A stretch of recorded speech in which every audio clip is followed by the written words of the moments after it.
Halo,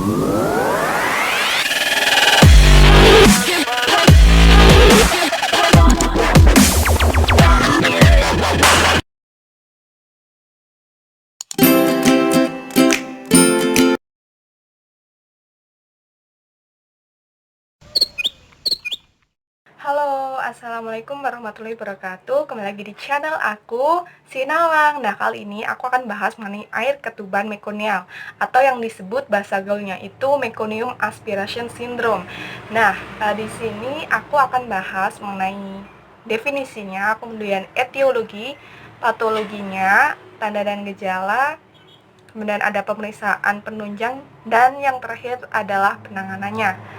Ya, ini. Ya, kita mulai dari definisinya dulu ya. Mengenai definisinya, nah definisi mekonial atau yang disebut mekonium merupakan kotoran atau feses yang dihasilkan oleh bayi selama di dalam kandungannya. Dan mekonium itu dibentuk dari saluran pencernaannya ya. Dan itu berisi sel epitel, kemudian rambut-rambut, mukus maupun garam empedu, jadi warnanya itu kehijauan gitu ya. Nah, pada normalnya itu di dalam amnion atau ketuban itu tidak mengandung mekonial. Nah, biasanya mekonium itu dihasilkan pada bayi itu setelah dia itu memakan makanan padat. Jadinya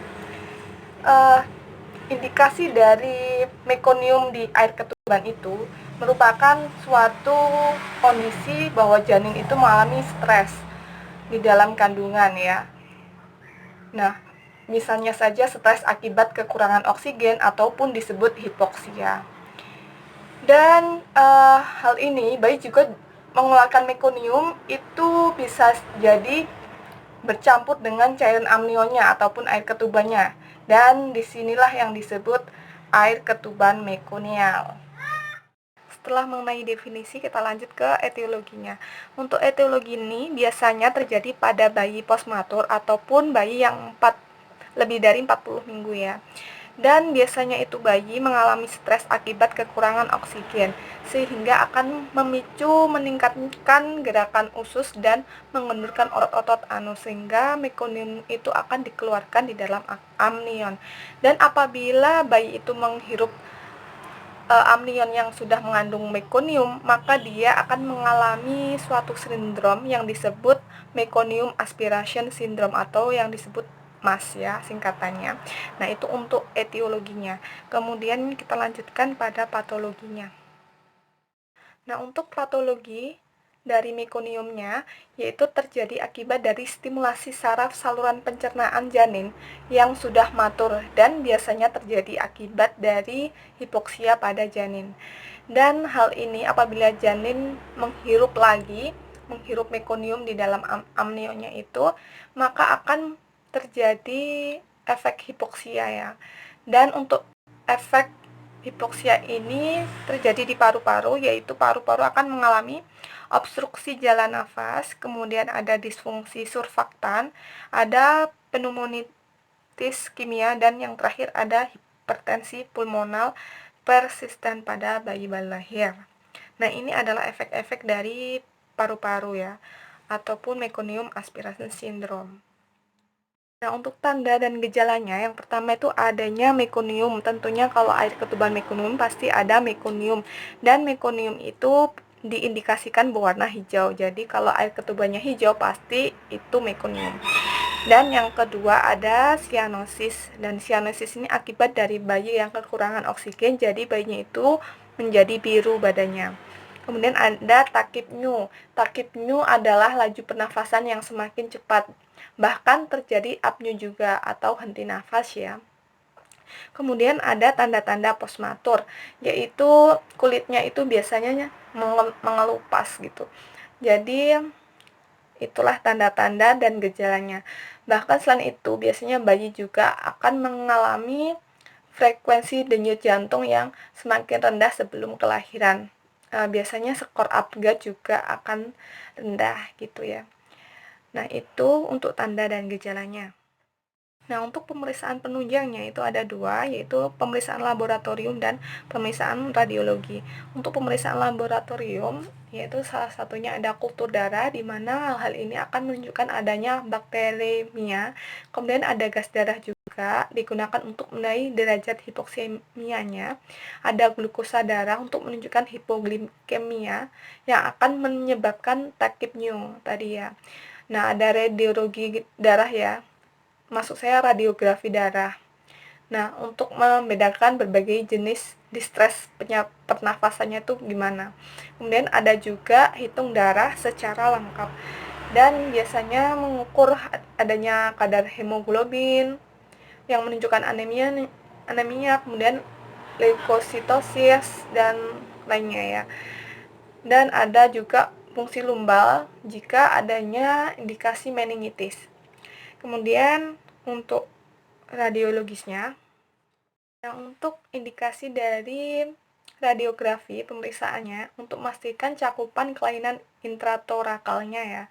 Dan biasanya untuk pemeriksaan radiologisnya itu ada MRI, CT scan maupun USG kranial.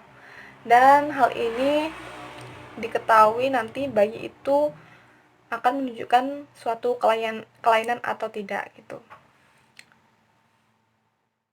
Apakah di dalam paru-parunya itu adanya kebocoran udara ataupun yang lainnya ya.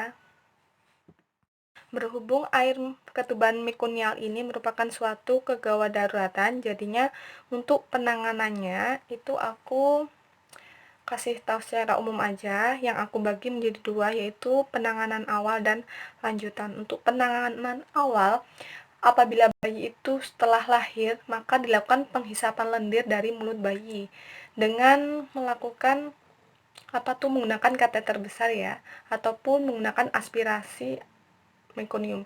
Kemudian bayi itu dikeringkan, kemudian dijaga agar tetap merasa hangat dan nyaman.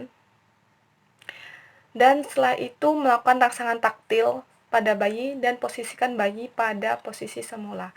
Kemudian memastikan adanya pasokan oksigen secara maksimal ke dalam sungkup bayi ya, ataupun kalau pada hidung bayi.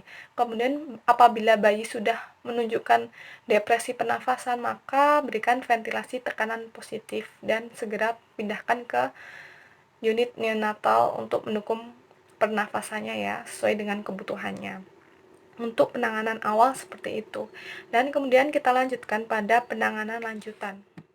Untuk penanganan lanjutan ini, setelah itu tadi ya, penanganan awal, kemudian kita catat nilai Apgar-nya untuk menit ke-1 dan ke-5 dalam rekam medis. Kemudian jika bayi memerlukan penanganan asuhan intensif, maka dirujuk di rumah sakit yang terdekat yang memberikan dukungan atau pelayanan untuk memberikan ventilator.